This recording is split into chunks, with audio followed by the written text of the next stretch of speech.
Autre affaire. On a appris très tôt ce matin le décès de Charles Manson au cours, c'est hier en fait qu'il est décédé. Charles Manson est probablement le tueur en série le plus connu dans le monde. Il est considéré comme l'un des criminels les plus dangereux des États-Unis. Et même, pendant qu'il était en prison, il était considéré dangereux. Il est décédé hier à l'âge de 83 ans en détention. Un gourou psychopathe à l'origine de plusieurs meurtres, dont celui de l'actrice Sharon Tate, enceinte de 8 mois quand elle a été tuée. Charles Manson était un monstre. On en parle avec Christian Page, animateur de l'émission Mythes et complots sur le réseau Cogeco. Bonjour, Christian. Bonjour, Eva-Marie. On part du début. Raconte-nous, qui était Charles Manson? C'est effectivement un personnage plus grand que nature. Tu as mentionné qu'on le considérait comme un des hommes les plus dangereux. Je me rappelle, dans les années 90, on avait fait un sondage aux États-Unis et l'homme le plus dangereux au monde, le most dangerous man alive, était Charles Manson, même si ça faisait 25 ans qu'il était derrière les barreaux. Donc, on voit l'ascendance que ce personnage-là avait. Il est né donc en 1934. Il est né en Ohio. Sa mère était une prostituée. Elle faisait aussi dans le petit crime. Et alors que Manson a à peine 5 ans, sa mère est arrêtée pour un vol à main armée et envoyée dans une prison pour femmes pendant 5 ans. Donc, durant ce temps, Manson est ballotté de parent en parent et il va subir des abus, et à ce moment-là, il va lui-même devenir un petit peu un criminel. Donc, à 12 ans, il commet ses premiers crimes, des premiers larcins relativement légers, et puis adolescent, il va commettre un premier crime où il vole une voiture. Bon, on me dira, voler une voiture, c'est pas grand-chose, mais il vole une voiture et traverse les lignes de l'État. Donc, ce qui était un crime d'État devient soudainement un crime fédéral. Manson est envoyé dans une maison de redressement fédérale, donc il l'a à la dure, il y a 14-15 ans, il est dans une maison de redressement fédéral, et peu à peu, le personnage va s'enliser dans l'idée de commettre des crimes. Il devient un criminel d'habitude. Il est libéré, arrêté de nouveau, renvoyé en prison, et puis en 1967, parce que là, on parle de ce personnage que va devenir Charles Manson, en 1967, il est libéré, il a 32 ans, et il a déjà passé la moitié de sa vie en prison. Donc, ça nous donne un peu le ton. Il va se retrouver à San Francisco. Durant les dernières années de son incarcération, il s'est trouvé un intérêt pour l'occultisme. Pas autant d'un intérêt personnel que de l'intérêt que cela lui donne comme ascendance sur les autres. C'est durant cette période qu'il a appris à développer ce fameux regard fou qu'on lui connaît, là, presque hypnotique. Est-ce que c'est là que le gourou commence à naître, là? Absolument. Donc, il se retrouve dans ce San Francisco de la deuxième moitié des années 60. C'est le flower power. Tout le monde, il est beau. Tout le monde, il est gentil. On fait l'expérience de toutes sortes de drogues, dont notamment le LSD, qui est une drogue psychotrope. Et ça va jouer, bien sûr, un rôle extraordinaire sur Manson. Il aime faire croire aux gens qu'il est la réincarnation du Christ, qu'il est aussi la réincarnation du diable en même temps, qu'il jouit de sortes de pouvoirs surnaturels. Et peu à peu, il va entraîner des jeunes un peu déjantés qui se cherchent. Certains viennent de bonnes familles. Je pense notamment à l'un des tueurs de Manson, une jeune femme qui s'appelle Patricia Krenwinkel, qui venait d'une famille relativement aisée, tout ça.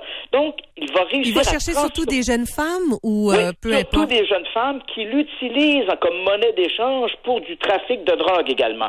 Donc, en échange de faveurs sexuelles avec des petits délinquants, il prend de la drogue, il donne ses filles ou prête ses filles pour des faveurs sexuelles et un peu, il organise son commerce comme ça. Tout gravite autour de lui.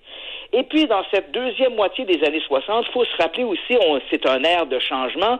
Manson découvre les Beatles et en vient, dans son esprit tordu, croyez-le ou non, à imaginer que les Beatles lui annoncent, il considère les Beatles comme étant les 4 archanges de l'Apocalypse, que les Beatles lui parlent à travers la musique et en particulier de l'album blanc des Beatles, un album mythique, et à travers ça, il perçoit des messages. Pour lui, par exemple, Helter Skelter, une des pièces célèbres des Beatles, Helter Skelter en Angleterre signifie une sorte de descente en toboggan. Lorsqu'on tourne dans une sorte de glissade en rond, on appelle ça un Helter Skelter. Attends, Christian, on va l'écouter, cette chanson-là, pour que tout le monde se replace là, et qu'on sache de quoi on parle, d'accord? OK, allons-y. Voici un petit...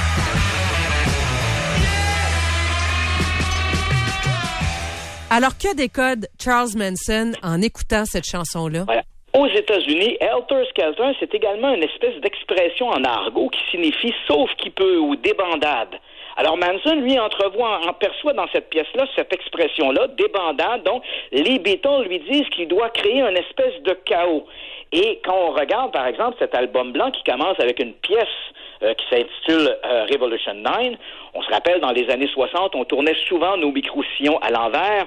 Et quand on tourne Revolution 9 à l'envers, parce qu'on entend au début John Lennon qui répète à plusieurs reprises Number 9, Number 9, Number 9, quand on tourne ça à l'envers, on entend Turn me on, dead man. Excite-moi, homme mort. Alors là encore, Manson perçoit là-dedans des messages.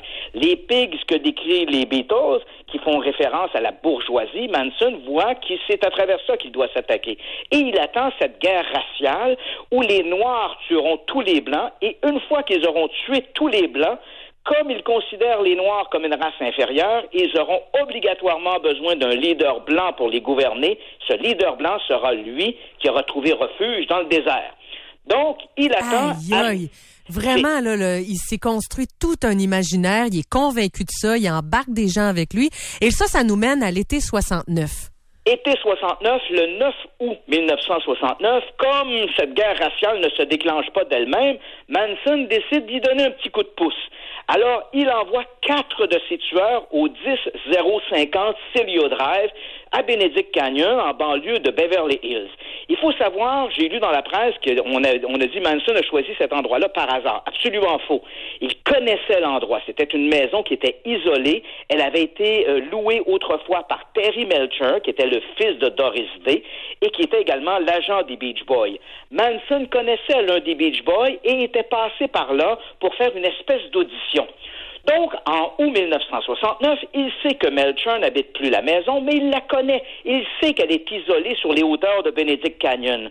Alors, le 9 août, il envoie ses tueurs, Linda Kazebian, Patricia Krenwilken, Susan Atkins et Charles Tex Watson. Il lui dit, vous allez vous rendre sur place et vous allez tuer tous les gens qui s'y trouvent. Linda Kazebian attend dans une camionnette à l'extérieur et elle va devenir d'ailleurs le témoin clé du procureur puisqu'elle n'a rien commis de geste à part de conduire les tueurs sur place. Donc elle attend. Les 3 autres, Krenwinkel et Atkins et Watson, sautent de l'autre côté de la clôture. Ils abattent immédiatement quelqu'un qui passait par là par pur hasard, un jeune qui s'appelle Steve Parent. Ils vont ensuite entrer dans la résidence principale, résidence louée par le cinéaste Roman Polanski. Et là, sur place, ils vont assassiner une véritable boucherie. Ils vont assassiner Sharon Tate, l'épouse de Polanski, qui est enceinte de 8 mois et demi. Ils vont assassiner aussi Jay Sebring, un coiffeur d'Hollywood, coiffeur notamment de Paul Newman. Ils vont assassiner Wojciech Frykowski, un réalisateur et ami personnel de Polanski, et Abigail Folger, l'héritière des cafés Folger. C'est un véritable massacre. Ils vont utiliser le sang notamment de Sharon Tate pour écrire le mot « pig » sur la porte d'entrée de la résidence. Pig qui fait référence à une pièce des Beatles, mais également qui fait référence à la bourgeoisie. Il va y avoir un assassinat aussi de 2 autres personnes dans les heures qui vont suivre. Bref, je veux t'amener au procès parce qu'à un moment donné, les autorités interviennent, réussissent à arrêter Charles Manson, mais même son procès, c'était extraordinaire dans le sens que ça retient vraiment l'attention. Ça a été très long. Il a été violent avec son procureur, violent avec le juge. Oui, violent avec le juge. À un moment donné, une scène tout à fait irréaliste. Il s'empare d'un crayon de plomb qui est tenu par son avocat, saute par-dessus la table et tente de poignarder le juge. Il faut donc les gardiens pour l'arrêter. Et ce qui est encore plus étonnant, malgré l'arrestation de Manson, qui était détenu dans une prison pour hommes, 4 des causes-accusées étaient des femmes. Elles étaient détenues dans une prison de femmes.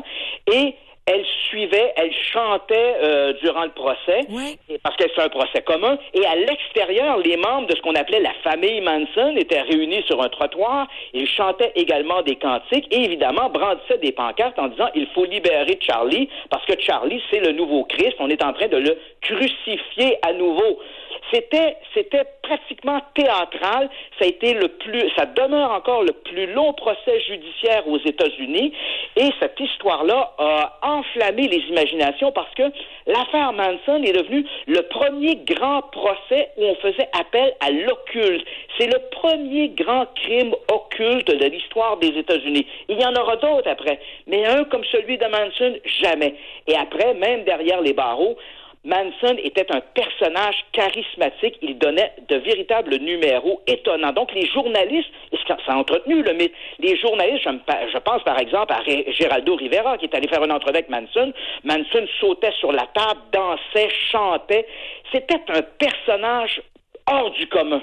Mais quel individu complètement déjanté, avec des idées complètement tordues. Oui. Et malgré tout ça, je me rappelle un jour, j'ai rencontré Vincent Bugliosi, le procureur au procès Manson.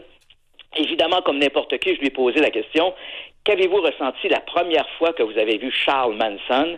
Pendant quelques secondes, Vincent Bugliosi a pensé, il m'a regardé, il m'a dit, il était insignifiant. Oh.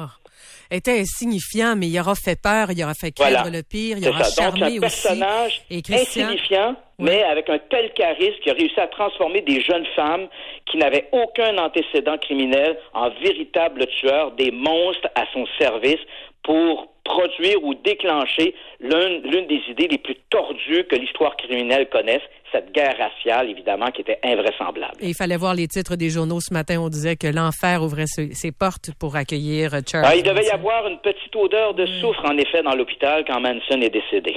Merci beaucoup, Christian. Ça m'a fait plaisir. Christian Page, animateur de l'émission Mythes et Complots.